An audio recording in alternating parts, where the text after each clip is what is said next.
جنگ سے واپس ہو رہے تھے کہ ایک مقام پر آقا علیہ السلام نے پڑاؤ ڈالا، تمام صحابہ کو رکنے کا حکم دیا۔ تمام صحابہ کرام علیہ رضوان رک گئے اور آقا علیہ السلام نے فرمایا کہ تمہارے پاس جو کچھ کھانے کو ہے لے آؤ۔ تو جن کے پاس جو کچھ تھا سب لے آئے۔ تو اتفاق سے سب کے پاس روٹیاں تھی، سالن وغیرہ کسی کے پاس نہ تھا۔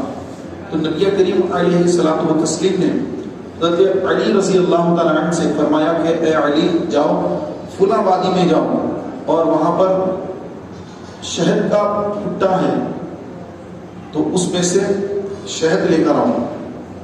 تو مولا علی رضی اللہ تعالیٰ عنہ گئے اور جا کر شہد کا جو بھٹا ہوتا ہے اس میں سے شہد نکالا اور شہد نکال کر رسول پاک علیہ الصلوۃ والسلام کی بارگاہ میں پیش کیا۔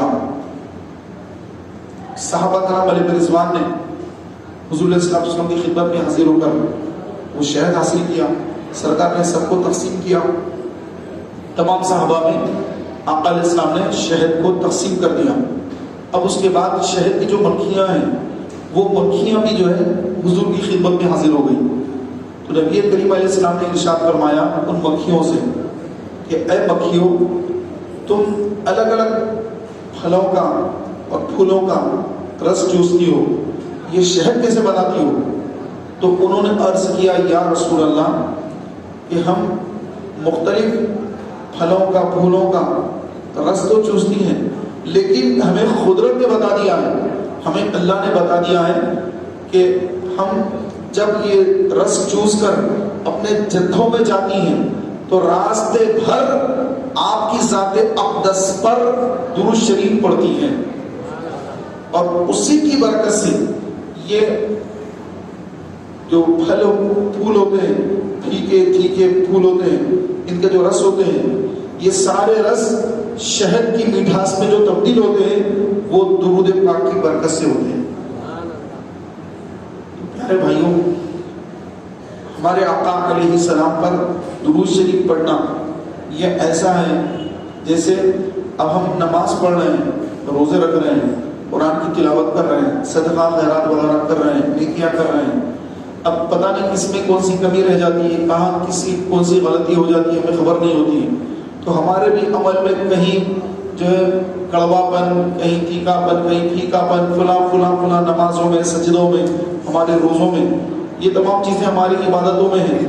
لیکن اگر ہم نے آقا علیہ السلام پر درود شریف پڑھنا اپنا معمول بنا لیا تو انشاءاللہ تعالی شہد کی جو مٹھاس درود شریف کی برکت سے آئی ہے تو انشاءاللہ تبارک و تعالی ہمارے اعمال کے اندر بھی درود پاک کی برکت سے قبولیت کی مٹھاس آ جائے گی اور انشاءاللہ ہمارے دیگر اعمال بھی اللہ کے حضور انشاءاللہ قبول ہوں گے۔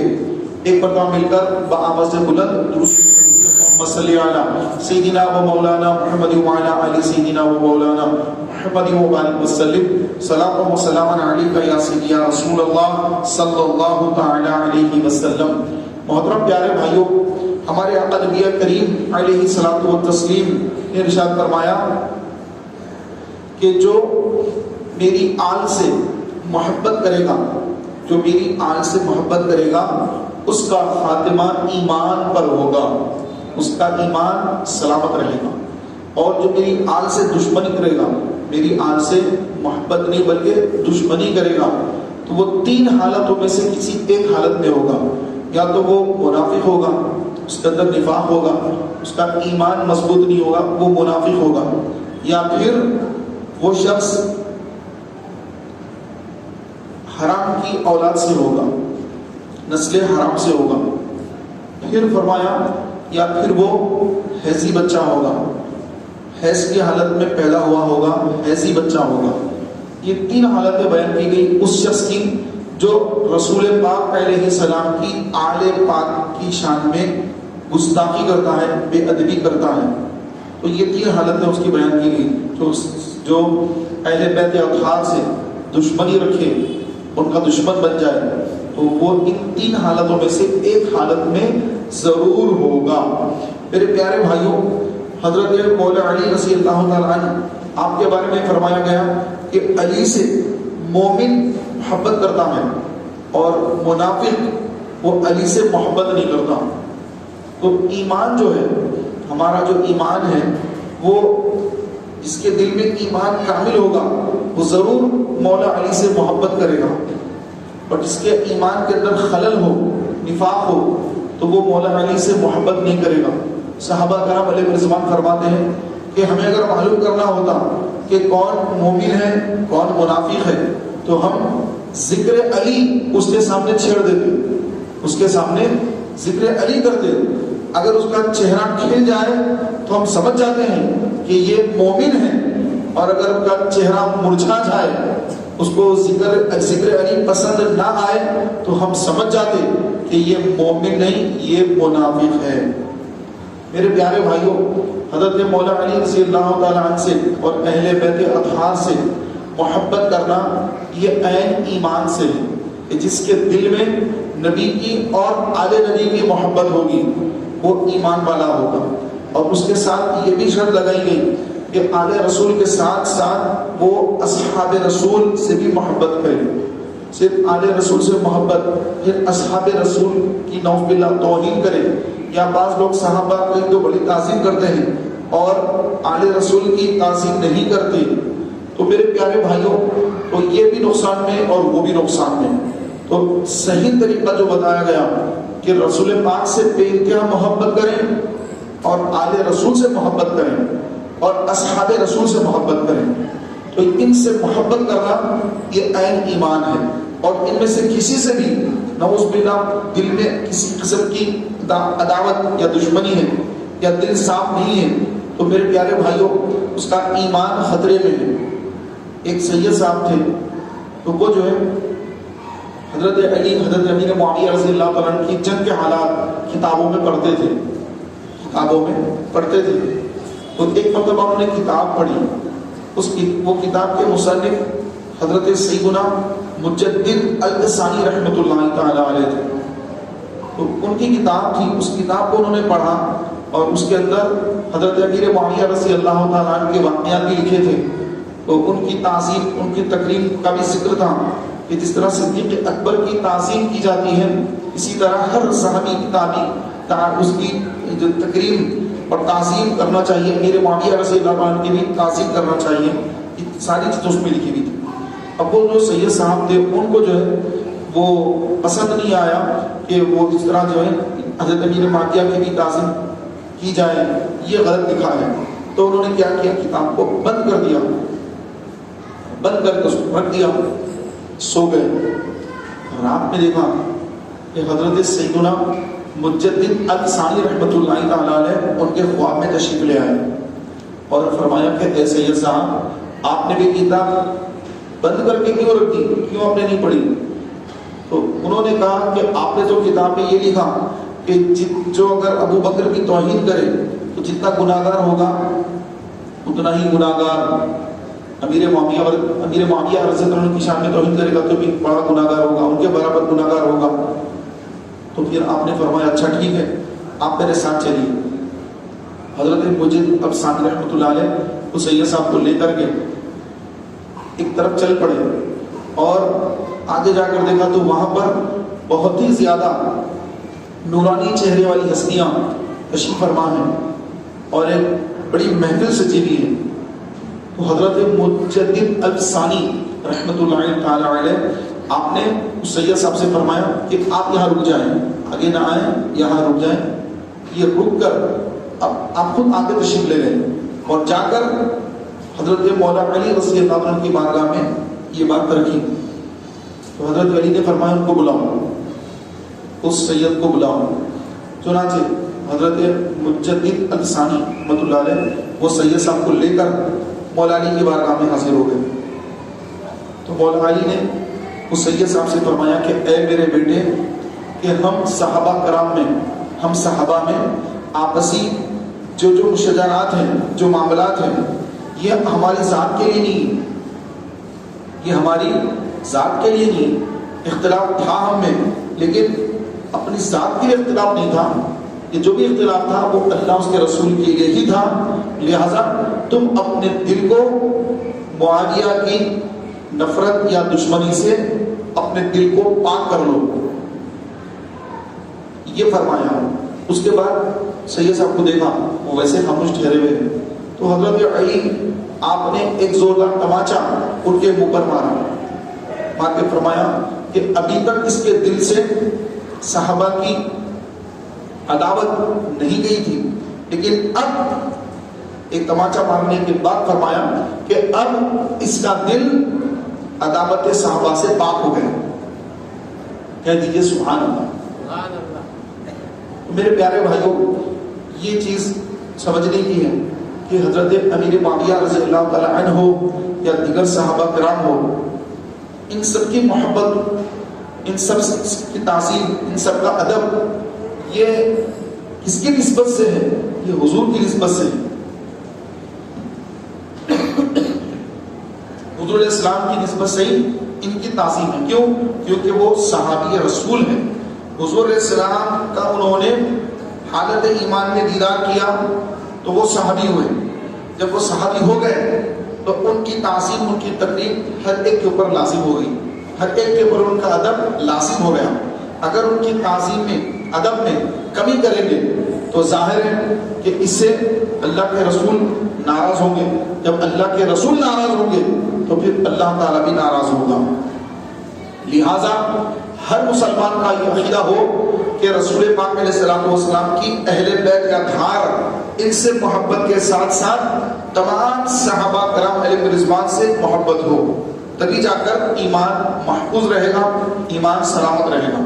لیکن آج کل دیکھا جاتا ہے کہ بہت سارے ہمارے بھائی نعوذ باللہ غلط باتیں زبان سے نکالتے ہیں، غلط الفاظ صحابہ کے لیے نکالتے ہیں، غلط الفاظ اہل بیت کے لیے نکالتے ہیں، بزرگان دین کے لیے غلط الفاظ استعمال کرتے ہیں۔ یاد رکھیے میرے پیارے بھائیوں کہ جو غلط استعمال ہم کر رہے ہیں ان بزرگوں کے لیے، تو یہ ان کا کوئی نقصان نہیں ہوگا، کسی صحابی رسول کا کوئی نقصان نہیں ہوگا۔ جو یہ الفاظ ادا کر رہا ہے وہ نقصان میں ہے، اس کو اس کا حساب دینا ہوگا۔ اب بہت سارے معاملات ہیں، اس میں اختلافات ہیں، بہت سارے اختلافات ہیں، تو آج ہم اختلافات میں جانے کے بجائے ہم سب سے پہلے یہ دیکھیں کہ میں اپنے ایمان کو بچا کر دنیا سے رخصت ہونے میں کامیاب ہوں گا یا نہیں ہوں گا۔ کیا میری 5 وقتہ نمازیں اللہ کے حضور میں جو ادا کر رہا ہوں، کیا وہ اس لائق ہیں کہ اللہ اس کو قبول کرے گا؟ اس میں کوئی غلطی تو نہیں ہے؟ کیا میرے قرآن کے تلفظ صحیح ادا ہو رہے ہیں؟ کیا میری طہارت برابر ہے؟ میرا وضو برابر ہے؟ میرے رکوع سجود برابر ہے؟ میرا قومہ برابر ہے؟ میری نماز برابر ہے؟ یہ چیزیں چھوڑ دیا بندہ، نہ اس کی نماز صحیح ہے، نہ اس کو صحیح تلاوت کرنے آتا ہے، نماز کے ارکان برابر ادا نہیں کرتا ہے، اور بات کر رہا ہے صحابہ پر، بات کر رہا ہے کہ وہ ایمان والے تھے یا نہیں تھے، وہ ایسے تھے، انہوں ایسے تھے۔ صاحب آپ کی کیا حیثیت ہے، آپ کی کیا کیفیت ہے؟ پہلے اپنے آپ پر نظر ڈالیں کہ بعد میں یہ چھوڑ دیں کہ وہ جن کا حساب ان کے ساتھ ہوگا، جن کا حساب ان کے ساتھ ہوگا، آپ کا حساب آپ کے ساتھ ہوگا۔ تو ہم اپنی سوچیں، اپنی فکر کریں، اپنی ایمان کی حفاظت کا ذہن بنائیں، کیونکہ شیطان جو ہے، شیطان ملعون خبیث شیطان، یہ اس وقت تک انسان کا پیچھا نہیں چھوڑتا جب تک کہ اس کا ایمان برباد نہ کر دے، اس کا ایمان ختم نہ ہو جائے، شیطان پیچھا نہیں چھوڑتا۔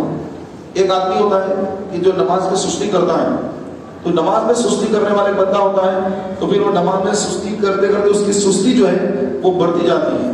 پہلے تو وہ فجر کی نماز چھوڑتا ہے، جب بڑی سردی ہے، فجر میں نیند سے بیدار نہیں ہو رہا ہوں، تو پہلے فجر چھوڑتا ہے، پھر آہستہ آہستہ جب فجر چھوڑنے کا عادی بن جاتا ہے تو پھر اس کے بعد اب اس کو ظہر کی بھی نماز وہ ایسے چھوڑنا شروع کر دیتا ہے، پھر عصر مغرب عشاء آہستہ آہستہ آہستہ وہ جماعت چھوڑنا شروع کرتا ہے، تنہا پڑھتا ہے، بعد میں تنہا نماز پڑھنا بھی چھوڑ دیتا ہے، ایک قضا کرتا ہے ظہر کی نماز عصر میں، عصر کی عشاء میں، عشاء کی پھر بعد میں دوسرے دن، اس طرح جو ہے وہ پیچھے چلا جاتا ہے۔ اور شیطان چاہتا یہ ہے کہ کوئی بھی نمازی نہ بنے، کوئی مسجد کو نہ آئے۔ اب اگر کوئی مسجد کو آ گیا، نماز کا پابند بن گیا، تو پیارے بھائیوں اس کو اب قرآن کی طرف آنے نہیں دے گا۔ تو اس طرح شیطان تو پیچھے لگا ہوا ہے۔ تو انسان کے جب تک عقیدے کو بگاڑ کر اس کے ایمان کو بگاڑ نہ دے، شیطان سکون سے رہنے والا نہیں ہے، اور وہ مسلسل مسلمانوں کے پیچھے لگا ہوا ہے۔ میرے پیارے بھائیوں، ہمارے کئی ایسے مسلمان بھائی ہیں کہ جو معاذ اللہ غلط باتیں بول کر اپنے ایمان کو گوا چکے ہیں، کہ کسی نے رسول پاک کی شان میں بید بھی کر دی، کسی نے انبیاء کی شان میں بید بھی کر دی، اور کسی نے نعوذ باللہ صحابہ کرام کی شان میں بید بھی کی، کسی نے اہل بیت کی شان میں بید بھی کی۔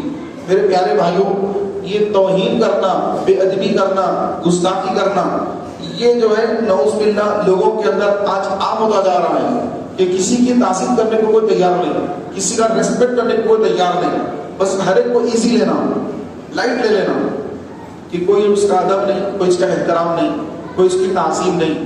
تو میرے پیارے بھائیوں، یہ ادب جو ہے یہ ہوتا کیوں ہے؟ یہ محبت سے ہوتا ہے۔ محبت ہوگی تبھی ادب ہوگا، محبت نہیں ہوگی تو کوئی ادب نہیں کرے گا۔ تو اسی لیے فرمایا گیا سب سے پہلے اپنا ایمان جو ہے وہ ایمان حب رسول، رسول کی محبت، رسول کی جو محبت ہے وہ عین ایمان ہے، کہ حضور علیہ السلام سے بے انتہا محبت کریں تب جا کے ایمان مکمل ہوگا۔ پھر حضور علیہ السلام سے جو چیز وابستہ ہے ان سے بھی محبت، کہ حضور سے کون وابستہ ہے؟ حضور کی آل، حضور کے صحابہ، حضور کی سنتیں، حضور علیہ السلام کے چاہنے والے، عاشقان رسول، اولیاء اللہ، ان سب کو حضور سے نسبت ہے۔ تو اگر حضور علیہ السلام کی محبت کا دعویٰ کرے اور پھر حضور کے صحابہ کو گالی دے، وہ جھوٹا ہے، وہ عاشق رسول نہیں ہو سکتا۔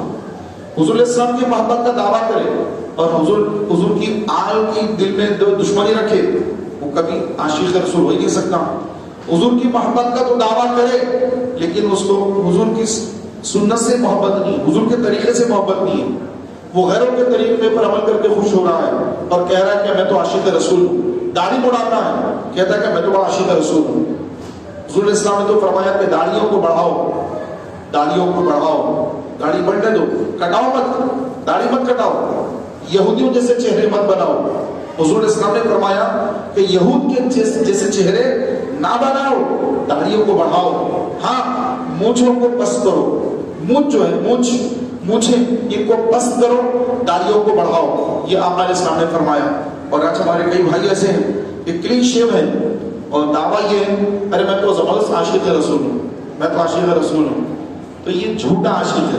عاشق رسول تو وہ ہوتا ہے جو نبی کریم صلی اللہ تعالیٰ علیہ وآلہ وسلم کی سنت سے محبت کرے، وہ دنیا والوں کی فکر نہیں کرتا، دنیا والے کیا کہیں گے اسے اس کی کوئی فکر نہیں ہوتی، وہ یہ دیکھتا ہے کہ میرے آقا اس عمل سے خوش ہوتے ہیں یا آقا کو تکلیف پہنچتی ہے، وہ یہ دیکھتا ہے۔ تو میرے پیارے بھائیوں، عاشق رسول وہ ہے جو آقا علیہ السلام سے محبت، آل رسول سے محبت، اصحاب رسول سے محبت اور نبی کریم علیہ السلام کی شریعت سے محبت، حضور کی جو شریعت ہے اس سے محبت کرے، اس پر عمل کرے، وہ عاشق رسول ہے۔ لیکن جو شریعت سے تو محبت نہ کرے، شریعت کہہ رہی ہے کہ جماعت کے ساتھ نماز پڑھنا واجب، جماعت کے ساتھ نماز پڑھنا واجب، اور اپنی دکان میں نماز پڑھ رہا ہے، اپنے گھر میں نماز پڑھ رہا ہے، جہاں دل بول رہا نماز پڑھ رہا ہے، مسجد میں آ کر جماعت کے ساتھ نماز ادا نہیں کرتا، سستی کاہلی کی وجہ سے نماز کو نہیں آتا، گھر میں پڑھ رہا ہے، تو یہ عاشق رسول ہے۔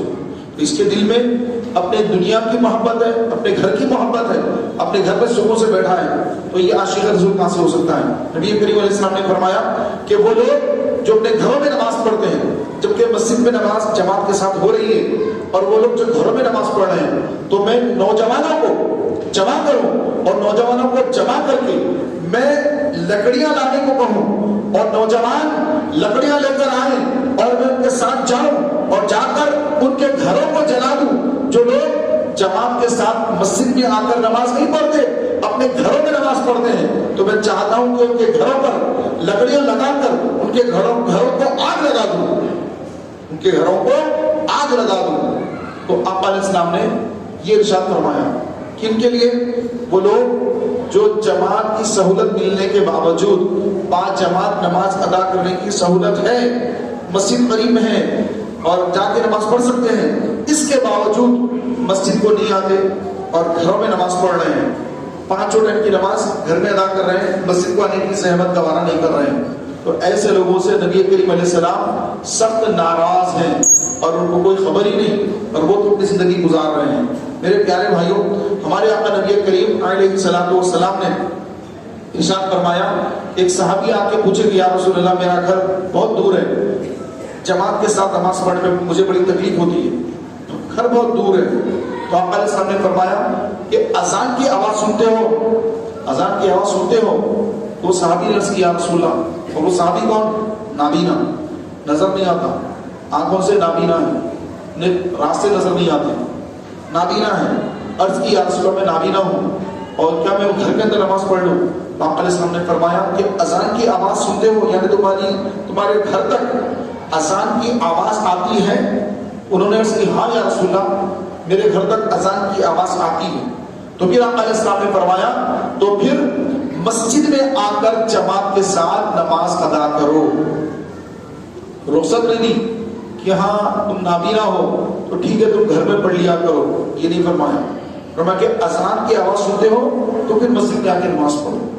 تو ہر وہ مسلمان جو اگر نابینا بھی ہے، ہم تو نابینا نہیں، ہم تو بینا ہے، نظر آتا ہے سب کچھ، تو جو نابینا ہو، راستہ چلنے میں تکلیف ہو، روڈ کراس کرنے میں تکلیف ہو، ایسے شخص کے لیے بھی آقا علیہ السلام نے فرمایا کہ اگر اذان کی آواز سنتے ہو تو پھر مسجد میں آ کر باجماعت نماز ادا کرو. تو عاشق رسول وہ ہوتا ہے کہ آقا علیہ السلام کے فرامین پر عمل پیرا ہوتا ہے، نہ کہ ہیلے بہانے بنائے کہ مجھے تو یہ پریشانی، مجھے تو یہ ہے، مجھے تو وہ ہے. وہ یہ کسی بہانے کی طرف نہیں جاتا، بلکہ وہ یہ دیکھتا ہے کہ میرے آقا نے کیا فرمایا، میرے آقا کا جو حکم ہے سر آنکھوں پر ہے. میں تکلیف برداشت کروں گا، مصیبت برداشت کروں گا، لیکن آقا کے حکم پر عمل کروں گا. اور یہ وہی لوگ ہیں کہ جن کو قیامت کے روز نبی پاک صاحب الاولاد صلی اللہ تعالی علیہ وآلہ وسلم کی زیارت نصیب ہوگی، ان کی شفاعت نصیب ہوگی، حضور کے قریب ہوں گے.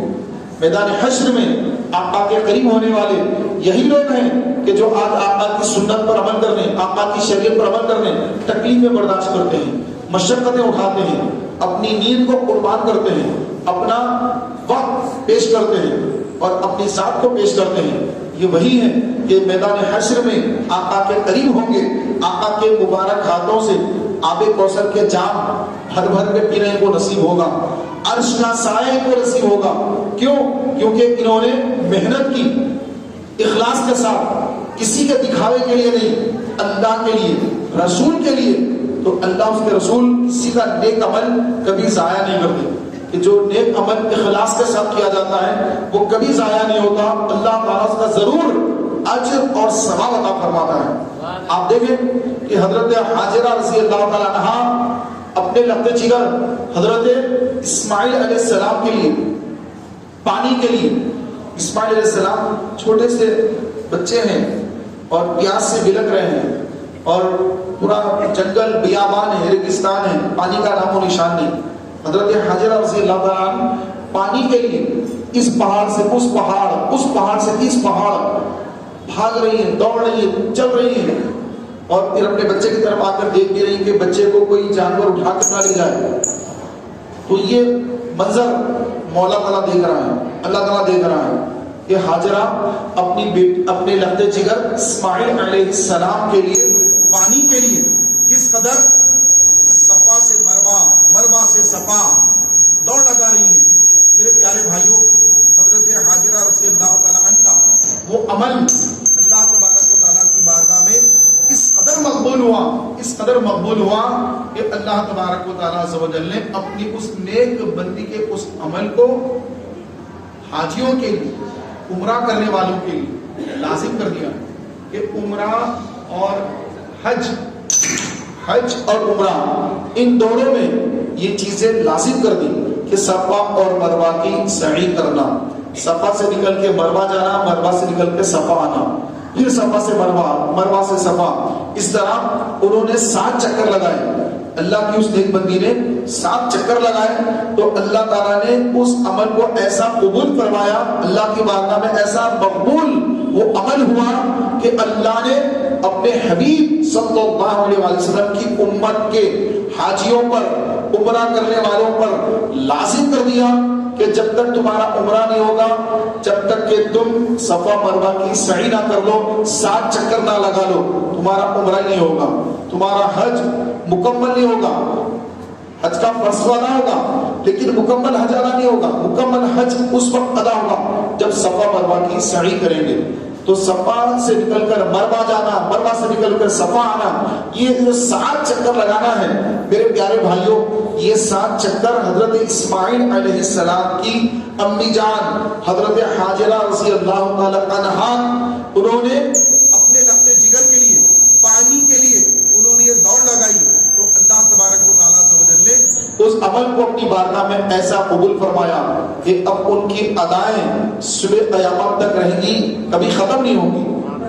کہ آج اگر آپ دیکھیں گے مکہ مکرمہ میں کہ ہزاروں لاکھوں حجاج کرام، ہزاروں نے لاکھوں کی تعداد میں حجاج کرام معتمرین وہاں پر صفا سے مروہ سے صفا دوڑتے ہیں، چلتے ہیں۔ پہلے بیچ میں ایک حصہ آتا ہے جہاں پر ہری لائٹیں لگی ہوتی ہیں، تو وہاں پر تھوڑا سا دوڑنا ہوتا ہے مردوں کے لیے، عورتیں تو حسب معمول نارمل چلتی ہیں۔ مردوں کے لیے تھوڑے سے حصے میں دوڑ لگانے ہوتی ہے، تیز تیز چلنا ہوتا ہے، تھوڑا سا بھاگنا ہوتا ہے صفا مروہ کی جب سعی کرتے ہیں۔ تو یہ صحیح کیوں کرتے ہیں؟ یہ صحیح کرتے ہیں اسی لیے ہے کہ اللہ کی ایک نیک بندی نے اپنے لقب جگر کے لیے، اسماعیل علیہ السلام کے لیے، پانی کے لیے وہ تلاش کر رہے تھے پانی کو۔ پھر حضرت اسماعیل علیہ السلام جو ایڑیاں رگڑ رہے تھے تو وہیں سے اللہ تعالیٰ نے پانی کے چشمے کو جاری کر دیا، اور اسی کو زمزم کہا جاتا ہے، جو آج تک وہ کنویں کا پانی سکھا نہیں اور صبح قیامت تک جاری رہے گا، صبح قیامت تک جاری رہے گا۔ تو میرے پیارے بھائیوں، جو عمل اخلاص کے ساتھ ہوتا ہے اللہ کی بارگاہ میں ایسا قبول ہوتا ہے، ایسا مقبول ہوتا ہے کہ جیسے ہمارے آقا علیہ السلام غار ہرا میں 1 مہینہ غار ہرا میں تشریف فرما ہوتے اور دن بھر آقا کچھ تناول نہیں فرماتے، روزہ رکھتے اور رات بھر تلاوت فرماتے، نوافل ادا فرماتے۔ تو اللہ کو یہ عمل ایسا بھا گیا کہ اللہ نے اپنے محبوب کی امت کو سال میں 1 مہینہ رمضان کا روزوں کی صورت میں عطا فرما دیا۔ یہ اللہ کے حبیب علیہ السلام کی وہ یادگار عبادت ہے جو آقا علیہ السلام نے غار ہرا میں کیا۔ غار ہرا میں آقا علیہ السلام نے جو عبادت کی، دن بھر روزہ رکھتے اور رات میں بھی تلاوت فرماتے، رات میں نوافل ادا فرماتے۔ تو اللہ تعالیٰ کو یہ عمل بہت پسند آ گیا، محبوب کا عمل۔ تو اللہ نے اس محبوب کے عمل کو، محبوب کی امت کو عطا فرما دیا کہ اے محبوب، یہ آپ کا عمل ہماری بارگاہ میں ایسا قبول ہو گیا ہے کہ ہم ہر سال آپ کی امت کو ماہ رمضان دیں گے، اور اس رمضان میں آپ کی امت آپ کی اس ادا کو ادا کرے گی، اور اس میں اتنا ہم ثواب رکھیں گے۔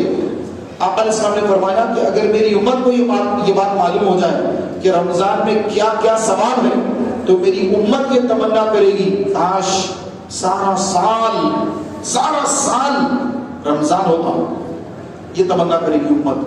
تو اتنا ثواب اللہ نے رکھا ماہ رمضان میں، کیوں کہ محبوب کی ادائیں ہیں، کہ محبوب کی جو ادا ہے وہ ادا کی اتنی برکت ہے، آپ اگر دوسرے انداز میں عبادت کریں گے تو وہ عبادت قابل قبول نہیں، محبوب کے ذریعے سے جائیں گے تو وہ عبادت اللہ کی بارگاہ میں قبول۔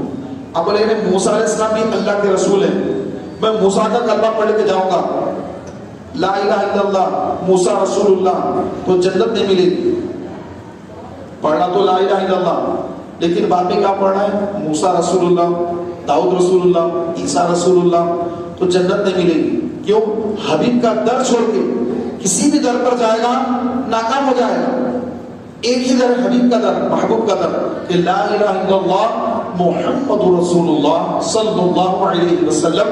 آقا علیہ السلام کا کلمہ پڑھنے کے بعد آقا کے طریقے پر چلے، کہ آقا علیہ السلام کی جو سنت ہے اس سنت کے مطابق چلے، اور سنت کو چھوڑ کر اپنے اپنے انداز میں عبادت کرے گا تو وہ عبادت کرنا اللہ کو وہ پسند نہیں، اللہ کو وہی پسند کہ میری بارگاہ میں اگر آنا ہو تو میرے محبوب کے طریقے پہ چلتے آؤ، میرے حبیب نے جو کیا ہے اس انداز میں آؤ، میرے حبیب نے جو دعائیں مانگی تم بھی وہی دعائیں مانگ کر آؤ، تمہاری دعائیں قبول ہوگی۔ میرے محبوب نے کس طرح نمازیں پڑھی اس طرح نماز پڑھو کہ تمہاری نمازیں قبول ہوگی۔ میرے محبوب نے روزے جس طرح رکھے اسی طرح روزے رکھو کہ تمہارے روزے قبول ہوں گے۔ آج بہت سارے لوگ ہیں کہ آقا علیہ السلام نے تو یہ فرمایا تھا کہ افطار میں جلدی کرو، افطار میں جلدی کرو، یہ حدیث پاک ہے کہ جب تک میری امت افطار میں جلدی کرے گی فتنوں سے محفوظ رہے گی۔ اس کے اندر صرف اہل سنت جماعت وہ جماعت ہے جو افطار میں جلدی کرتی ہے، اور اس سے ہٹ کر کئی فرقے مسلمانوں کے اندر تو کوئی ایسے ہیں افطار میں جلدی کرو سے مطلب معنی یہ لے لیا کہ افطار کا وقت ہی نہیں ہوا، افطار کا وقت ہوا ہی نہیں، 10 منٹ پہلے سائرن بجا دی، 10 منٹ پہلے سائرن بجا دی۔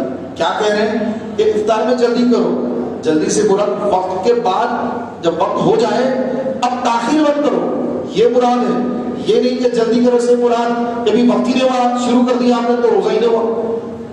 اور ایک فرقہ ہے کہ جو افطار جلدی کرنے کا معنی سمجھا ہی نہیں، اور وہ فرقہ یہ کرتا ہے کہ پہلے نماز پڑھ لیتا ہے مغرب کی، اس کے بعد افطار کرتے ہیں، جبکہ حکم تو یہ ہے کہ پہلے افطار کرو پھر مغرب کی نماز ادا کرو۔ تو کچھ ایسے ہیں کہ افطار کا وقت شروع ہونے سے پہلے افطار کرتے ہیں، اور کچھ ایسے ہیں کہ مغرب کی نماز پڑھنے کے بعد افطار کرتے ہیں، وہ بھی گمراہ یہ بھی گمراہ۔ اور حق پر کون؟ اہل سنت و جماعت، سنی مسلمان جو الحمدللہ عز و جل کہ آقا علیہ السلام و تسلیم کی شریعت کے مطابق عمل کرتے ہیں۔ جب وقت ہو جاتا ہے مکمل وقت ہوتا ہے 2 منٹ اور دیکھتے ہیں کہ بھائی وقت ہو گیا، گھڑی میں کچھ آگے پیچھے نہ ہو جائے، 2-4 منٹ کا وقفہ دے کر فوراً اہل سنت کی مساجد میں سائرن بجا دیے جاتے ہیں۔ افطار کا وقت ہو گیا، افطار ہوتی ہے، اس کے بعد پھر اذان ہوتی ہے، پھر نماز ہوتی ہے۔ تو یہ طریقہ بالکل درست طریقہ۔ اس سے ہٹ کر جتنے طریقے ہیں یہ الگ الگ لوگ الگ الگ طریقوں سے نئے نئے انداز اپنا کر سنیت سے خارج ہو کر نئے نئے فرقوں میں جا کر اپنے ایمان کو تباہ کر رہے ہیں۔ تو اس میں بھولا بھالا نوجوان طبقہ جو ہوتا ہے جن کو کچھ پتا نہیں، ان کو کیا ان کے والدین کو بھی پتا نہیں ہوتا ہے، والدین نے دین سیکھا نہیں۔ جیسے بچہ ہے، ماں باپ کیا کرتے ہیں آج کل، بچہ ہے اسکول کو بھیجو، بچہ اسکول جا رہا ہے، ماشاء اللہ اچھی بات ہے، اسکول جانا چاہیے۔ اسکول گیا اور وہاں بچہ کالج بھیجو میں، کالج کرنا اچھا ہے ماشاء اللہ، بہت اچھی بات ہے، گریجویشن کرا دو بھی ماشاء اللہ اچھی بات ہے۔ اس کے بعد اور زیادہ تعلیم حاصل کر لی، کوئی ڈاکٹر بن گیا، کوئی انجینئر بن گیا، بہت اچھی بات ہے ماشاء اللہ، بننا چاہیے بھی، علم حاصل کرنا بھی چاہیے، لیکن ساتھ ہی ساتھ دین کی تعلیم دینے میں پیچھے رہ جاتے ہیں۔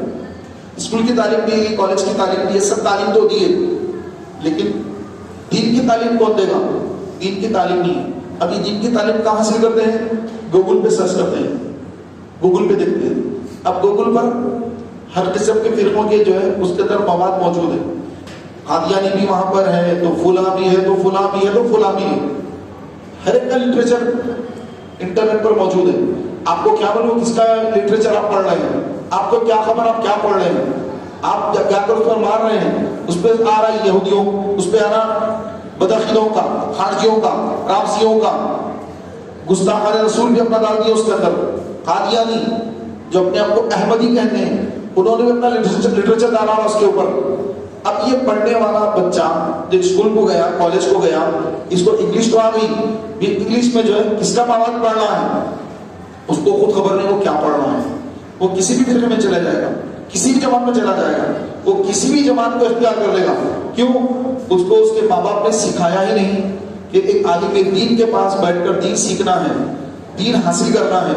اس کو دین کی سنیت کی اس کو کچھ پتہ ہی نہیں ہے، اسلام کیا اس کو پتہ نہیں ہے۔ تو آج ہماری حالت ہے جس کے سبب ہمارے نہ صرف بچے بلکہ ہماری بچیاں بھی، ہماری بیٹیاں، ہماری بہنیں یہ دین سے اس قدر نابلد ہو چکی ہیں، ان کو دین کے بارے میں کچھ نہیں معلوم ہے، اسلام کے بارے میں کچھ نہیں معلوم ہے، اسلام کیا چیز ہے، کیسی بڑی نعمت ہے۔ اور ہمارے آقا علیہ السلام کے صحابہ نے دین کو بچانے کے لیے، اپنے ایمان کو بچانے کے لیے کیسی کیسی تکلیفیں برداشت کی ہیں۔ حضرت بلال حبشی رضی اللہ تعالیٰ عنہ جب آپ کا آقا جو تھا امیہ بن خلف، تو وہ ایمان ہٹانے کے لیے، ایمان چھوڑنے کے لیے بڑا پریشر ڈالتا تھا، دباؤ ڈالتا تھا کہ اے بلال بس محمد کو چھوڑ دے، لا الہ پڑھنا چھوڑ دے، میں تجھے بہت کچھ دوں گا، آزاد کر دوں گا، یہ کر دوں گا، وہ کر دوں گا، بس کلمہ پڑھنا چھوڑ دے۔ تو آپ نہیں مانتے تھے، ہمیشہ کلمہ پڑھا کرتے تھے۔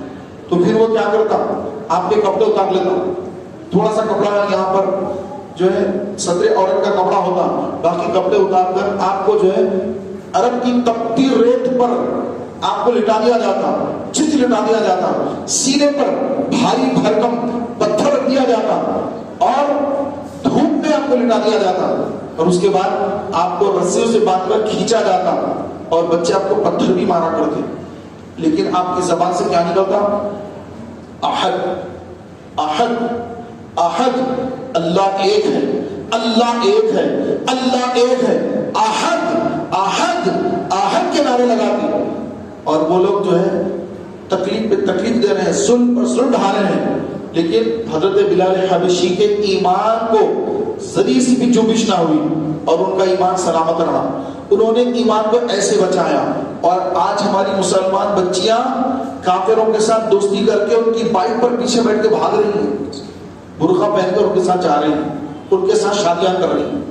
میرج شادی جو جہاں پہ میرج ویڈیو ہوتا ہے، بورڈ ہوتا ہے، وہاں جا کر کہ ہم بالغ ہو گئے، ہم بالغ ہو گئے، ہم چاہیں شادی کریں، ہم کسی سے بھی شادی کر سکتے ہیں، یہ کہہ کر نعوذ باللہ غیر مسلم کے ساتھ شادی کر رہے ہیں، اور ان کے ساتھ جو ہے پھیرے لگا کر جو غیر مسلموں کا طریقہ ہوتا ہے شادیوں کا، وہ طریقے کے مطابق شادیاں کر کے اپنے ایمان کو خیر بات کہہ کر بت پرستی والے دین پہ جا کر بت پرست بن رہے ہیں۔ اور مرنے کے بعد کیا ہوگا، موت کے بعد کیا ہوگا، ان کو کوئی خبر ہی نہیں، ان کو پتہ ہی نہیں۔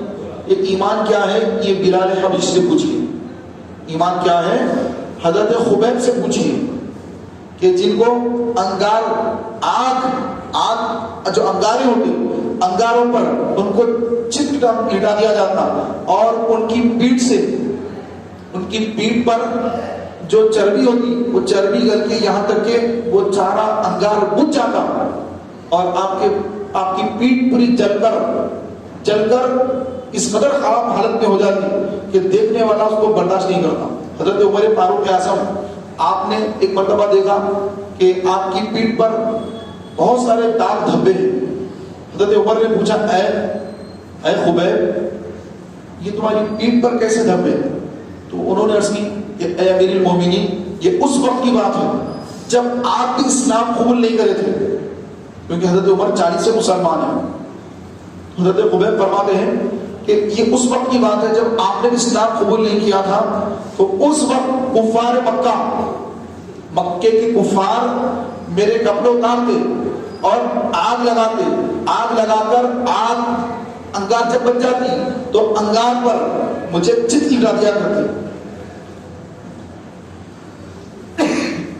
مجھے چت لٹا دیا کرتے، اور میرے جسم سے جو چکناہٹ نکلتی، چربی نکلتی، وہ چربی گل کے وہ آگ کو بجھا دیتی۔ اس کے بعد پھر وہ لوگ مجھے اٹھاتے، پھر مجھے مارا کرتے اور کہتے اسلام چھوڑ دے، اسلام سے منحرف ہو جا، کلمہ پڑھنا بند کر اور ہمارے مذہب میں واپس پلٹ کر آتا۔ تو میں نے ایک ہی جواب دیتا کہ تمہارا زور میرے جسم پر چلتا ہے، تم میرے ساتھ جو چاہو کر لو، لیکن میں کلمے سے پھرنے والا نہیں ہوں، یہ میری زبان پر ہوتا۔ آج ہمارا حال کیا ہے؟ ایمان اللہ نے دیا، مسلمان ماں باپ کے گھر پیدا ہو گئے، امی مسلمان، ابا مسلمان، تو ہم مسلمان، لیکن یہ ایمان کیسے ملا؟ یہ ایمان جن صحابہ نے تکلیفیں برداشت کر کے ایمان کو حاصل کیا، ہمیں اس کے بارے میں خبر نہیں۔ ہم مسلمان گھر میں پیدا ہو گئے، ہمارے کان میں اذان، ایک کان میں اذان، ایک کان میں اقامت کہی گئی، ہم مسلمان ہیں۔ ہم جو ہے بچپن سے ماں باپ کے ساتھ، اپنے ابا کے ساتھ مسجد میں آئے، نمازیں پڑھ لی، ہم سمجھ رہے کہ بس ایسے اسلام ہم تک آ گیا، حیدرآباد تک اسلام کیا ایسے ہی آ گیا، ہندوستان تک اسلام کیا ایسے ہی آ گیا، مکہ مکرمہ سے، مدینہ طیبہ سے کیا اسلام بغیر قربانیوں کے ہم تک پہنچ گیا؟ نہیں میرے پیارے بھائیوں، اس کے لیے بڑی قربانیاں ہیں، اس کے لیے آقا کی قربانیاں ہیں۔ آقا کے صحابہ کی قربانیاں ہیں، آقا کی آل کی قربانیاں ہیں، امام حسین شہید کربلا، سید الشہداء حضرت امام حسین کی قربانیاں، ان کی آل کی قربانیاں، ان کی اولاد کی قربانیاں، حضور کے گھرانے کی قربانیاں. پھر ہند میں اگر دیکھیں تو خواجہ معین الدین چشتی رحمۃ اللہ علیہ، ان کی قربانیاں. اس کے بعد ہمارے گھروں تک اسلام پہنچا، دین ہم تک پہنچا، بڑا آسانی سے دین ہم تک پہنچ گیا. لیکن یہ آتے آتے کتنی بڑی بڑی قربانیاں دے کر آیا ہے، ہمیں اس کی خبر نہیں پیارے بھائی. اگر ہمیں اس کی خبر ہوتی، اس کی اہمیت ہوتی، تو ہم اس دین کو آگے بڑھانے کی کوششیں کرتے. لیکن آج اگر ہم دیکھیں کہ بھائی یہ آدمی ان کی زندگی دن بھر کا کیا ان کا کام ہے، تو دیکھیں کہ وہ دین کی تبلیغ کے لیے کون سا وقت دے رہا ہے. کوئی اس کے پاس وقت نہیں دین کی تبلیغ کے لیے، اسلام کو آگے بڑھانے کے لیے، غیر مسلموں تک اسلام پہنچانے کے لیے. یا پھر جو مسلمان بھائی ہیں لیکن دین سے دور ہیں، تو ان کو دین کے قریب کرنے کے لیے اس کے پاس 24 آورز میں کتنے گھنٹے اس کے پاس ہے، کتنا وقت دے رہا ہے دین کے لیے. کوئی وقت نہیں اس کے پاس، نماز کے لیے اس کے پاس وقت نہیں ہے، تو دوسرے کاموں کے لیے وہ وقت کہاں سے لائے گا. اس کے پاس اس کی گھر کی ذمہ داریاں، کاروبار کی ذمہ داریاں، اس کے بچوں کی ذمہ داریاں، ساری ذمہ داریوں میں گھرا ہوا ہے، اور اس سے نکلنا نہیں چاہتا. وہ نکلنا چاہتا ہی نہیں، وہ اس میں رہنا چاہتا ہے. کیونکہ صحابہ کرام کو بھی بچے تھے، بچوں کی ذمہ داری صحابہ کو بھی تھی. ان کے لیے منت سلوا نہیں اترتا تھا، وہ بھی محنت کرتے تھے، دن بھر محنت کیا کرتے، تجارت کرتے، اور اس کے بعد ان کے گھر میں چولہا چلتا. دن بھر محنت کی تو گھر میں چولہا چلا، دن میں محنت نہیں کی تو پھر آپ میں چولہا نہیں جلے گا. ایک صحابی تھے، تو وہ جو ہے بہت زیادہ غریب تھے، ان کے پاس پیسے نہیں تھے، بہت زیادہ غریب تھے. تو حضور کی بارگاہ میں آئے صلی اللہ علیہ وسلم. تو آقا علیہ السلام نے فرمایا تمہارے پاس کیا ہے؟ تو انہوں نے کہا یا رسول اللہ میرے پاس تو بس کچھ نہیں، یہ تھوڑا سا سامان ہے. تو حضور نے وہ سامان لے کر فرمایا کہ اس کو کون خریدتا ہے؟ کسی نے کہا کہ 1 ریال 1 درہم، کسی نے کہا 2 درہم، تو کسی نے کہا کہ میں 5 درہم. تو جس نے زیادہ کہا سرکار نے اس کو وہ دے دیا، اور وہ درہم لے کر وہ غریب صحابی کو دے کے فرمایا جاؤ کہ اس سے ایک جو ہے کلہاڑا جو ہوتا ہے کلہاڑا لے کر آؤ اور میرے پاس اس کو لے کر آؤ. پھر وہ صحابی گئے، کچھ پیسوں سے جو ہے انہوں نے گھر میں راشن ڈالا، اور کچھ پیسوں سے وہ کلہاڑی لے کر حضور کی بارگاہ میں آئے. تو آقا علیہ السلام نے فرمایا کہ ایک دستہ لاؤ. تو ایک لکڑی کا دستہ لایا گیا. آقا علیہ السلام نے اپنے مبارک ہاتھوں سے اس کلہاڑی میں وہ دستہ لگایا اور وہ صحابی کو عطا فرمایا کہ جاؤ اب مجھے 15 دن تک نظر بتانا، مطلب کام پہ لگ جاؤ، کسب حلال، رزق حلال، اس میں لگ جاؤ. مطلب یہ نہیں کہ نمازوں کو نہ ہو، ایسا نہیں. نماز باجماعت تو کسی کو معاف ہے ہی نہیں. نماز پڑھنے کے بعد اب کسی سے پیسے طلب نہ کرو کہ بھائی میں غریب کو تھوڑی میری مدد کر دو. جیسے آج کل ہمارے پاس شہر حیدرآباد میں، دیگر علاقوں میں بہت سارے جگہوں پر دیکھا جا رہا ہے لوگ پروفیشنل طور پر ان کا کام یہ ہو گیا ہے کہ بس بھیک مانگنا، فقیر اختیار کرنا، فقیر بن جانا. اللہ کے نام پہ دو بابا، بس ہاتھ پھیلا دیا، مسجد کے پاس بیٹھ گئے. اور آج کل تو لوگ مسجد کے اندر آ جا رہے ہیں اور جیسے نماز ہوتی ہے بلند آواز سے شروع کر دیتے ہیں، ادھر سے ایک، ادھر سے ایک، ادھر سے ایک. جمعہ کے دن آپ دیکھیں آپس میں ان کے جھگڑے بھی ہوتے ہیں. میں پہلے آ گیا تھا، میں اعلان پہلے کر رہا تھا، میں یہاں بیٹھوں گا، میں یہاں بیٹھوں گا. پھر باہر دیکھیں تو برقعے والی خواتین لائن لگا کر کھڑی ہیں. ان کو پتا چلے گا کہ بھائی کوئی بھی جمعے کے دن 10-20 روپے دیتا ہے، چلو جا کر ٹھہر جائیں گے.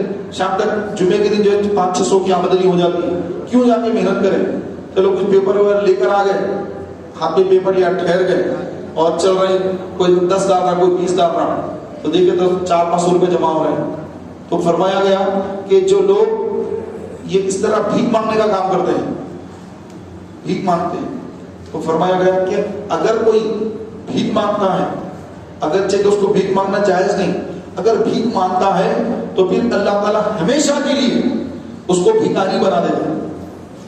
وہ زندگی بھر بھیک مانگتا رہے گا. اور یہ حدیث شریف بالکل ثابت ہو رہی ہے کہ ایسے ایسے کروڑپتی بن گئے بھیک مانگ کر، چوراہوں پر ٹھہر کر بھیک مانگ کر بلڈنگیں ٹھہرا کر لیے. کروڑوں کی بلڈنگیں ٹھہر گئی لیکن بھیک مانگنا نہیں چھوڑا. کیوں؟ کیونکہ اللہ کے رسول صلی اللہ علیہ وسلم نے فرمایا کہ جو بھیک مانگنے کا عادی بن جاتا ہے اللہ اس کو ہمیشہ کے لیے بھکاری بنا دیتا ہے. ہمیشہ کے لیے بن کے بھکاری. ان کو لاکھوں کا جو ہے ان کو وہ آتا ہے کرایہ آتا ہے لاکھوں کا, کروڑوں کی بلڈنگ ہے, لاکھوں کا کرایہ آ رہا ہے, لیکن اس کو اگر آپ دیکھیں گے چورسے پہ ٹھہرا ہوا ہے. وہی حالت ہے, پھٹے پرانے کپڑے پہن کر اللہ کے نام پہ 2 بابا ٹھہرا ہوا ہے, لوگ اس کو داتے 2 روپے 4 روپے, اور وہ کروڑ پتی بننے کے بعد بھی بھکاری ہے. یہ اللہ تبارک و تعالیٰ کی طرف سے عذاب ہے, زندگی سے نکل رہی پوری اس کی. تو وہ صحابی کو سرکار نے کیا فرمایا, 15 دن تک نظر بتانا, جاؤ جا کے محنت کرو. تو وہ صحابی گئے اور جنگل جا کر جنگل میں لکڑیاں کاٹی, دن بھر جنگل میں لکڑی کاٹنا, شام کو مدینے کے بازار میں لانا اور لکڑی بیچنا, لکڑی بیچنا. تو یہ کاروبار انہوں نے شروع کر دیا, محنت کرنا لا کے بیچنا. سبحان اللہ.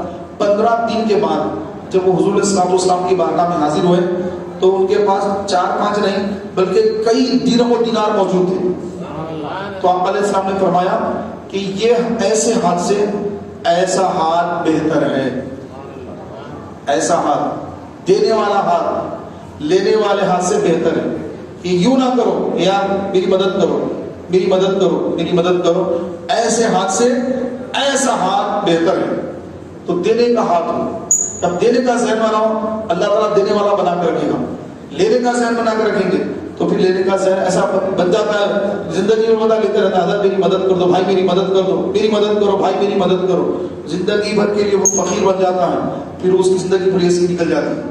تو میرے پیارے بھائیوں, ہم جو ہے رسول پاک صلی اللہ علیہ وسلم کے غلام ہیں, حضور کے امتی ہیں.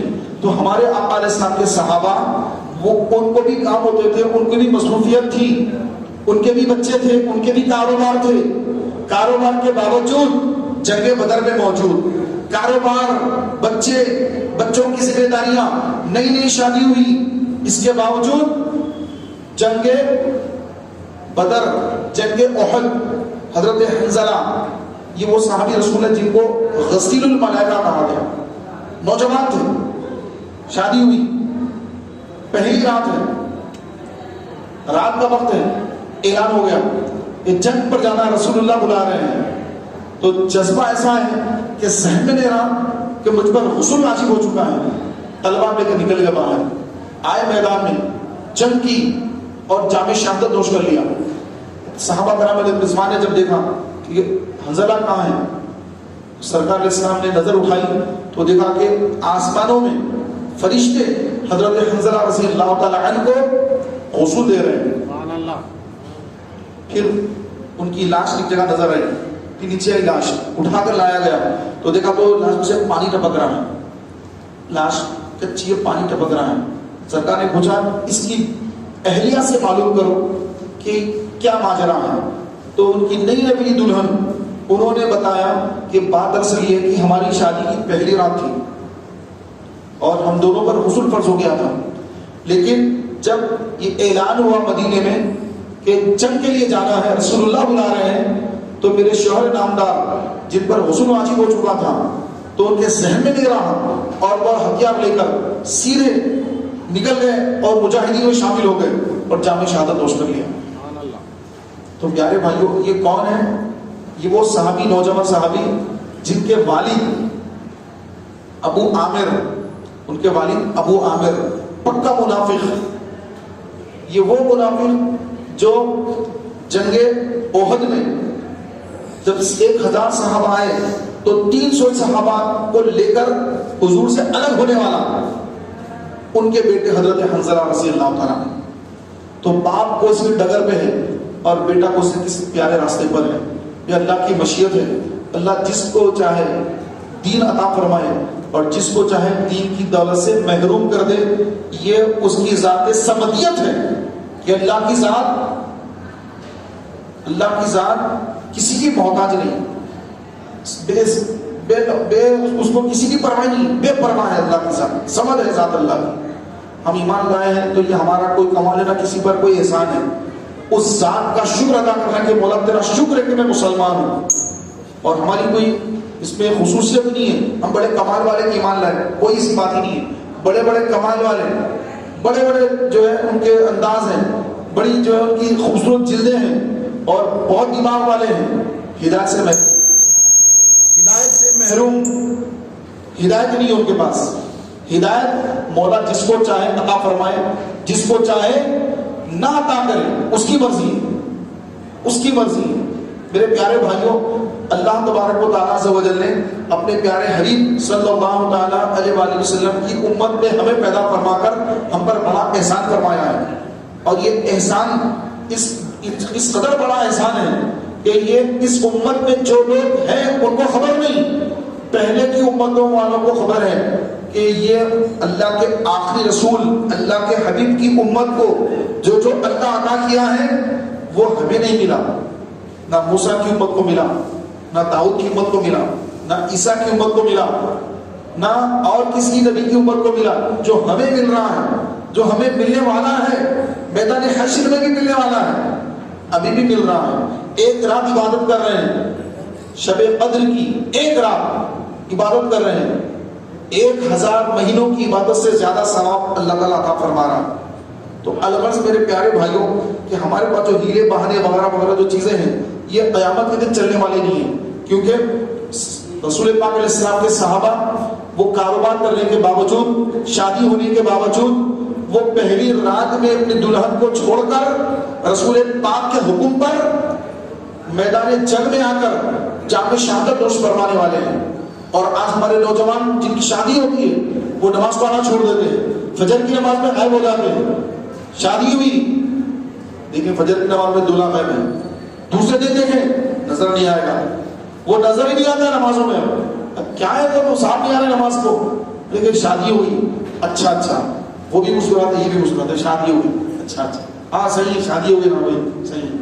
تو ذرا حضرت حنظلہ کی طرف تو نظر کرو میرے بھائی، حضرت حنظلہ رضی اللہ تعالیٰ عنہ، ان کے سامنے ساری زندگی ہے، زندگی کی شروعات ہے، اور نوجوان گرم خون ہے، نوجوانی کا عالم ہے، اور پہلی ہی رات ہے شادی کی، زندگی کی ایک شروعات ہو رہی ہے، لیکن اس زندگی کی شروعات کو رسول پاک کے نام پر قربان کر دیا۔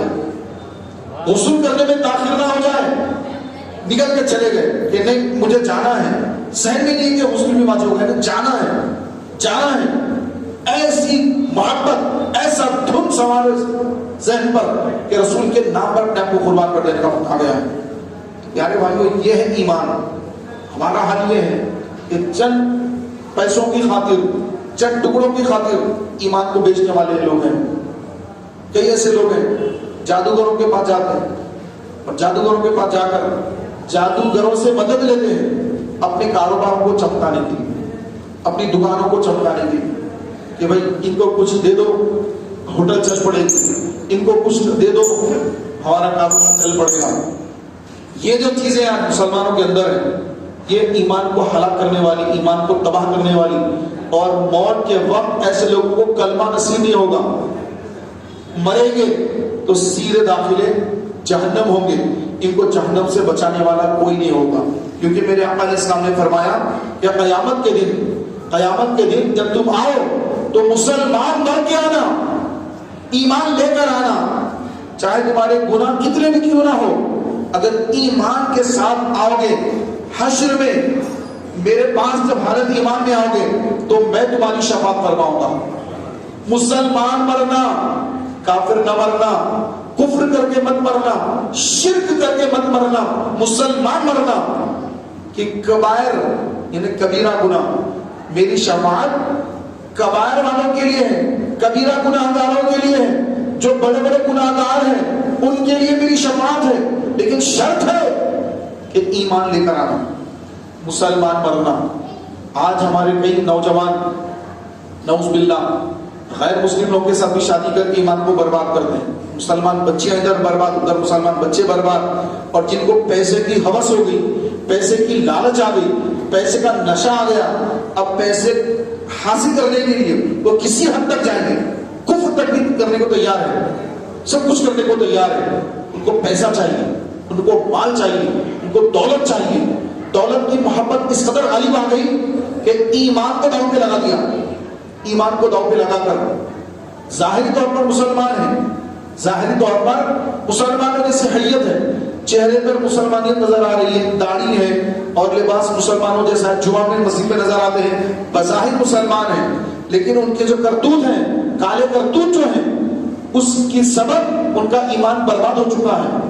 ان کو پتا ہے کہ وہ کیا کر رہے ہیں، ان کو معلوم ہے کہ وہ کام کفر میں لے جانے والا کام ہے، اس کے باوجود وہ کاموں میں ملوث ہیں۔ اور بعض ایسے بھی لوگ ہیں جن کو خبر ہی نہیں کہ ایمان کس طرح ان کا چلا گیا ہے، گانے گا رہے ہیں، گانوں میں کفریات ہیں، گانوں سے بڑی محبت ہے، گانے گا تو بڑا دل بہلنا ہے، نعت شریف سننے سے تو ان کا دل نہیں بہل رہا، نعت شریف سننے سے ایمان میں تازگی نہیں آ رہی ہے، نعت شریف سننے کا جذبہ نہیں ہے۔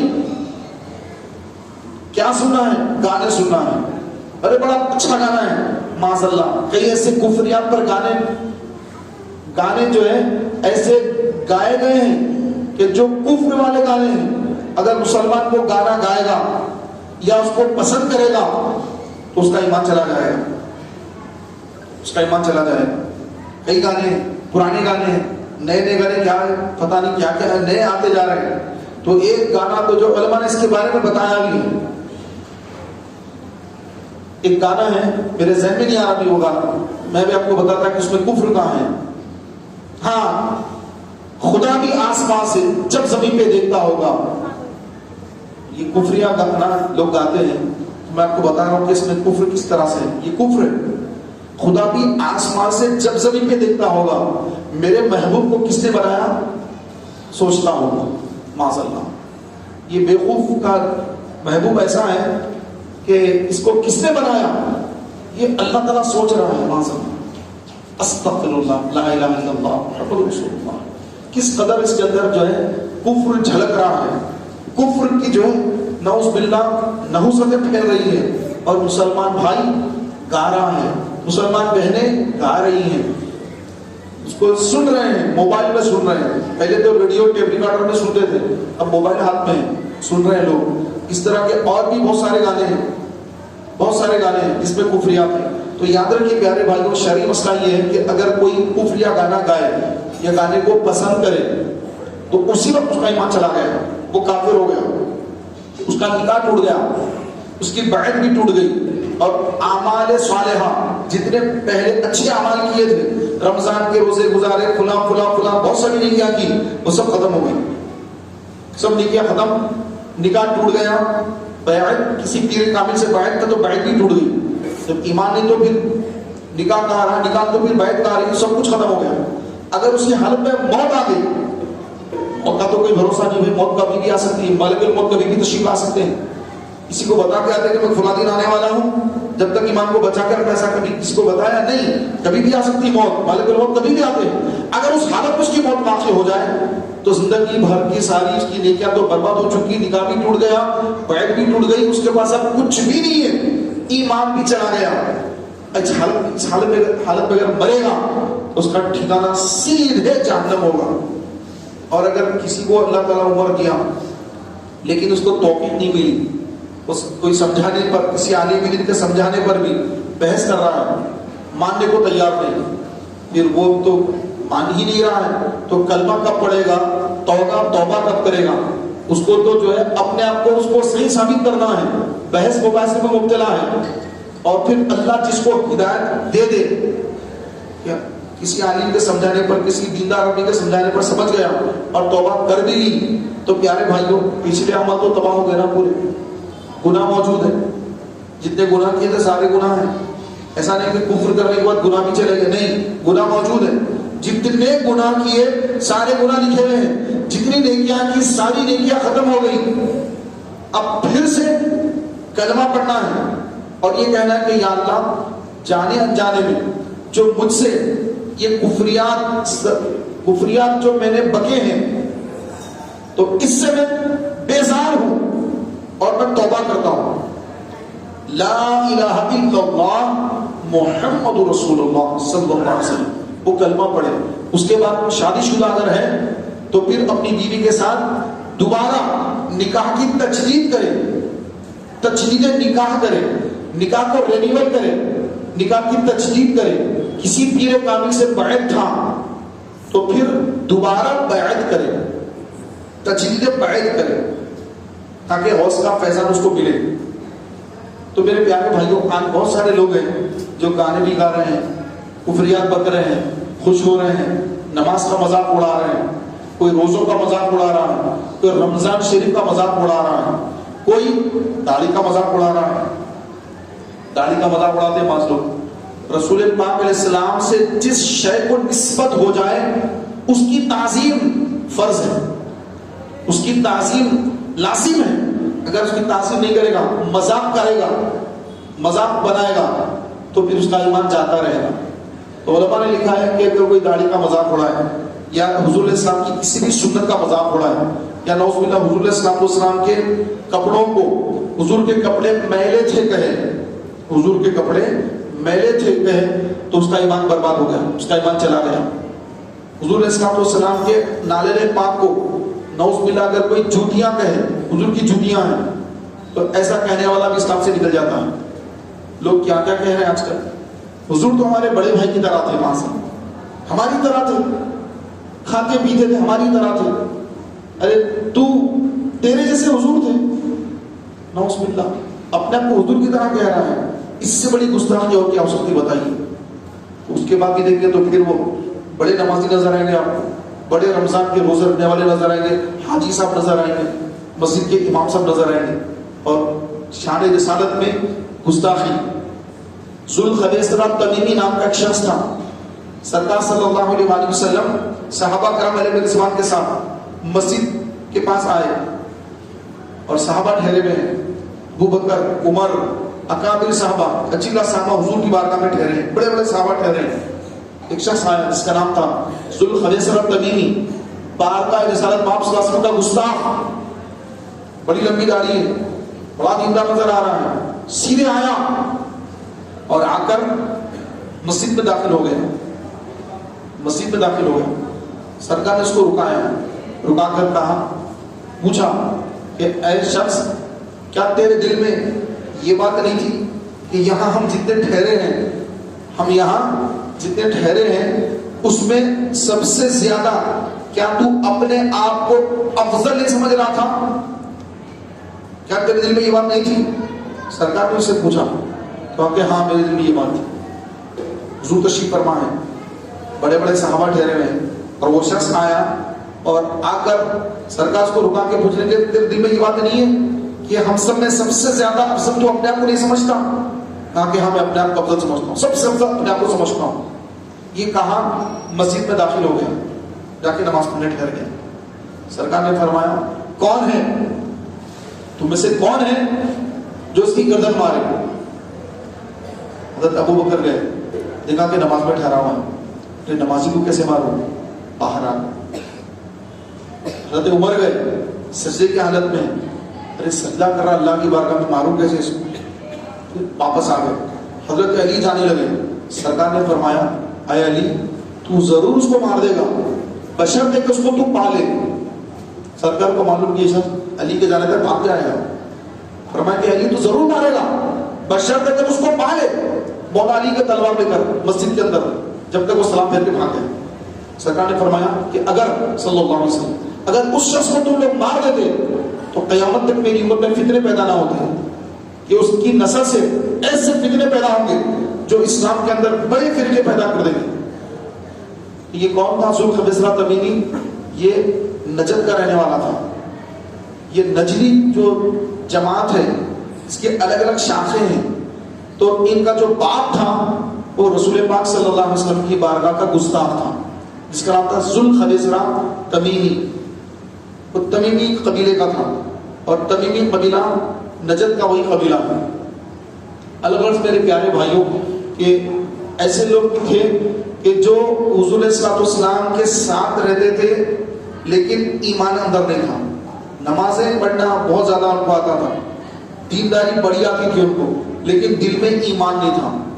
آج ایسے لوگ بہت زیادہ تعداد میں ہیں، بہت زیادہ ہیں تعداد میں.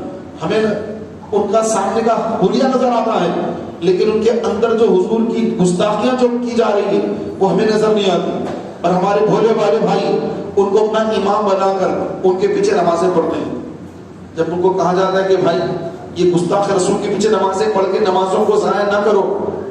تو ان کو سمجھ میں آتا ہے کہ ارے یہ مولوی صاحب بڑی شدت والے ہیں, یہ شدت بہت زیادہ ہے, متشدد ہے, شدت والے ہیں, فلاں ہیں. ٹھیک ہے, پڑھ لیجیے, آپ کی مرضی, پڑھ لیجیے, آپ جانے, آپ کی نمازیں جانے.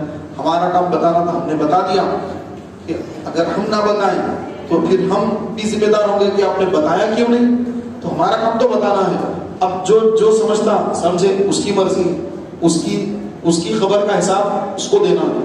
ہر ایک کی خبر کا حساب اس کو دینا ہے. تو ہماری خبر کا حساب ہم کو خود دینا ہے. تو میرے پیارے بھائیوں, آج اس پرفتن دور میں اپنے ایمان کی حفاظت کی سوچیے کہ لوگ ان کا ایمان تھا یا نہیں تھا, وہ ایمان والے تھے یا نہیں تھے. حضرت ابو طالب کا ایمان تھا یا نہیں تھا, وہ بحثوں میں ہے کہ مولا علی کے والد ابو طالب ایمان والے تھے, ایمان والے نہیں تھے. تھوڑے بول رہے کہ ایمان والے تھے, تھوڑے کرے ایمان والے نہیں تھے. تو میرے پیارے بھائی, یہ اتنا اہم مسئلہ نہیں ہے. کہ اہم مسئلہ تو یہ کہ آپ کا ایمان موت کے وقت سلامت رہے گا یا نہیں رہے گا, اس کی فکر کریے. فکر اس کی کریے کہ آپ کا ایمان موت کے وقت سلامت بھی رہے گا یا شیطان اچک کے لے کے چلے جائے گا, اور مرنے کے بعد قبر کے سوالات میں آپ پھنس تو نہ جائیں. اس کی تیاری کرنے کے بجائے بحث مباحثے آپس میں جو ہے ایک دوسرے کو کافر کہنا, یہ تمام چیزیں چھوڑ دیں میرے پیارے بھائیوں. ہم اہل سنت و جماعت ہیں, سنی ہیں, اہل سنت و جماعت ہیں. اپنی سنیت پر مضبوطی سے قائم رہیں.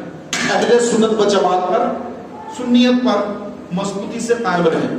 اور اگر سنیت پہ قائم نہیں رہیں گے, ایمان متزلزل ہو جائے گا, ایمان برباد ہو جائے گا. اہل سنت و جماعت کس کو کہتے ہیں؟ اہل سنت و جماعت, اہل سنت و جماعت وہ جماعت جس میں حضور کی تعظیم, حضور کی آل کی تعظیم, حضور کے صحابہ کی تعظیم, حضور صلی اللہ علیہ وسلم کی امت کے جتنے اولیاء اللہ ہیں, جتنے بزرگان دین ہیں, ان سب کی تعظیم, ان سب سے محبت, اور حضور سے جس شے کو نسبت ہے ان سے محبت, یہی اہل سنت ہے. ایک کو کافر کریں, اس کو کافر کریں. تو یہ میرے پیارے بھائیوں, حضرت علی, مولا علی کے بارے میں حضور علیہ السلام نے فرمایا, اے علی تیری مثال ایسی ہے جیسے عیسیٰ علیہ السلام. کہ عیسیٰ علیہ السلام کی محبت میں غلو کر کے لوگ کفر کی طرف چلے گئے, اور عیسیٰ علیہ السلام کی دشمنی میں یہود کفر کی طرف چلے گئے, ان کی دشمنی کر کے ان کو قتل کرنے کی کوشش کر کے, جبکہ اللہ نے آپ کو آسمانوں پر اٹھا لیا. مسلمانوں کا عقیدہ, اسلامی عقیدہ یہ ہے کہ عیسیٰ علیہ السلام کو اللہ نے زندہ آسمانوں پر اٹھا لیا. آپ کو موت نہیں آئی, آپ کو وفات نہیں, موت نہیں آئی. یہ مسلمانوں کا اسلامی عقیدہ ہے. اور عیسائیوں کا عقیدہ کچھ اور ہے, یہود کا عقیدہ کچھ اور ہے. اسلامی عقیدہ یہ ہے. تو آقا علیہ السلام نے فرمایا کہ اے علی تیری مثال عیسیٰ علیہ السلام کی طرح ہے کہ لوگ تیری محبت میں غلو کر کے کفر کی طرف چلے جائیں گے, اور اے علی تم سے نفرت, تم سے دشمنی کر کے, عداوت کر کے کئی لوگ داخل جہنم ہوں گے. تو یہ وہی لوگ ہیں کہ مولا علی کی محبت کس کا نام ہے؟ ان کے پاس مولا علی کی محبت جو ہے صحابہ کو گالیاں دینے کا نام ہے. صحابہ کرام علیہ رضوان کو گالی دینے کا نام رافضیوں کے پاس عشق علی ہے. جب تک صحابہ کو گالی نہیں دیں گے ان کے پاس وہ عاشق علی ہو نہیں سکتا ان کے پاس. اور ہم اہل سنت و جماعت کے پاس عاشق علی وہ ہے جو ابو بکر سے بھی محبت کرے, جو عمر سے بھی محبت کرے, جو عثمان سے بھی محبت کرے, جو تمام صحابہ سے محبت کے ساتھ مولا علی کی شدید محبت رکھے. وہ ہمارے پاس سنی ہے, وہ صحیح عقیدہ مسلمان ہے, وہ عاشق علی ہے. ایک طرف تو نعوذ باللہ صحابہ کو گالیاں دے رہے ہیں اور کہہ رہے ہیں کہ علی کے چاہنے والے ہیں. تو علی کے چاہنے والے کسی صحابی کو گالی نہیں دیتے, ہر صحابی کا ادب کرتے ہیں. اور ابو بکر اور عمر کے بارے میں علی کا کیا عقیدہ ہے؟ مولا علی فرماتے ہیں کہ میں اس شخص کو کوڑے لگاؤں گا, اس شخص کو میں کوڑے ماروں گا, کوڑے لگاؤں گا جو مجھے ابو بکر اور عمر سے اگر افضل کہے گا, اس کو کوڑے ماروں گا. کہ میں ابو بکر اور عمر سے افضل نہیں، اگر جو ایسا کہے گا میں اس کو سزا دوں گا. یہ عقیدہ علی ہے، یہ مولا علی کا فرمان ہے. لیکن آج کل بولے والے مسلمانوں کو پیری مریدی کے نام پر جمع کر کے لوگ ان کے دلوں میں نعوذ باللہ حضرت ابو بکر، حضرت عمر رضی اللہ تعالی عنہما کی عظمت کم کر کے مولا علی کا درجہ زیادہ بتانے کی کوششیں کر رہے ہیں. تو یہ تفضیلیت ہے، یہ گمراہیت ہے، یہ دین میں بہت بڑا فتنہ ہے. تو میرے پیارے بھائیوں، ایسے فتنوں سے اپنے آپ کو بچائیے، اہل سنت و جماعت پر مضبوطی سے قائم رہیے، اس کے بعد ہی نمازیں قبول ہوگی. اہل سنت کا عقیدہ رکھ کر روزے رکھیں گے، تلاوت کریں گے، صدقہ خیرات کریں گے، سب انشاءاللہ قبول ہوگا اگر اخلاص ہو. اور اگر اہل سنت کے عقیدے سے ہٹ کر جتنی چاہے کی عبادت کریں، کوئی عبادت اللہ کی بارگاہ میں مقبول نہیں ہوگی، کیونکہ سب سے پہلے عقیدہ اہل سنت ہونا یہ شرط ہے. اللہ کی بارگاہ میں دعا ہے کہ اللہ مجھے، آپ کو، ہم سب کو صحیح طور پر ایمان کی چاشنی عطا فرمائے، اور ہمارے ایمان کو اللہ ہمیشہ تر و تازہ رکھے، ایمان کی سلامتی اللہ ہم سب کو عطا فرمائے. پیارے بھائیوں، الحمدللہ تحریک اسلامی کا مکتبہ لگا ہوا ہے، اور الحمدللہ 2023 کے کیلنڈر بھی آ گئے ہیں. جو بھائی کیلنڈر کے لیے کہہ رہے تھے، فون وغیرہ بھی کر رہے تھے بعض بھائی ہمارے، تو الحمدللہ کیلنڈر وغیرہ جو ماشاءاللہ آ چکے ہیں. آپ کیلنڈر وغیرہ حاصل کر سکتے ہیں. اور انشاءاللہ تبارک و تعالی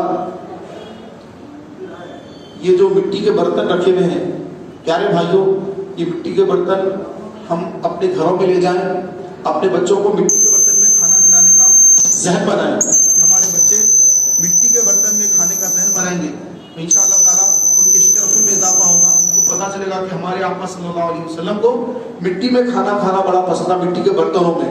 تو ہم اپنے گھروں میں مٹی کے برتن رکھ کے اپنے بچوں کو اس میں کھانا کھلائیں کہ بیٹے یہ برتن، مٹی کے برتن میں کھانا کھاؤ، کہ ہمارے حضور صلی اللہ علیہ وسلم مٹی کے برتن میں کھانا تناول فرماتے تھے. ہمارے آقا کے صحابہ ابو بکر، عمر، عثمان، علی، یہ سب مٹی کے برتن استعمال کرتے تھے کہ بیٹے آپ بھی مٹی کے برتن میں کھاؤ، میں بھی اس میں کھاتا ہوں.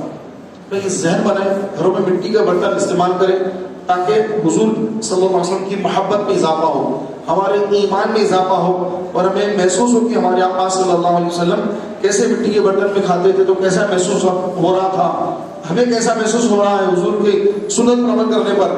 اور اس سے کئی بیماریاں بھی دور ہوتی ہیں. جو دوسرے برتنوں میں ہم کھاتے پیتے ہیں، اس سے کئی بیماریاں جنم لیتی ہیں. مٹی کے برتن میں کھانا کھانے سے کئی بیماریاں قریب تک نہیں آتی ہیں، لیکن یہ ہم کو پتہ ہی نہیں. تو آج تو ہم جو ہے ماڈرن دور سے گزر رہے ہیں، لیکن یہ سارا ماڈرن دور پلٹ کر واپس ہی آ رہا ہے کہ جتنے گھروں کے اندر جو پانی کے فلٹر ہیں اس کے اندر نیچے مٹی ہی ہے، کیونکہ مٹی میں وہ طاقت ہوتی ہے، وہ سارے کچرے کو نیچے کھینچ لیتی ہے.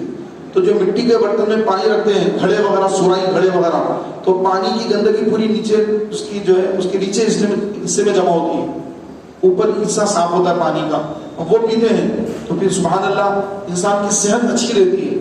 لیکن آج کل جو پانی ٹھنڈے کرنے کی جو چیزیں آ گئی ہیں، تو پانی تو بڑا ٹھنڈا ہو رہا ہے، لیکن اس کے فوائد جو ملنے تھے وہ ملنے کے بجائے الٹا گلے کے کئی بیماریوں میں بندہ مبتلا ہو رہا ہے. الغرض میرے پیارے بھائیوں، آقا علیہ الصلوۃ والسلام کی سنت میں دنیا کی صحت بھی ہے اور آخرت بھی ہے. اللہ ہم سب کو نصیب فرمائے. آئیے مل کر رسول کریم علیہ السلام کی بارگاہ میں جو درود شریف کے نذرانے پیش کیے جاتے ہیں اس کو پڑھنے کی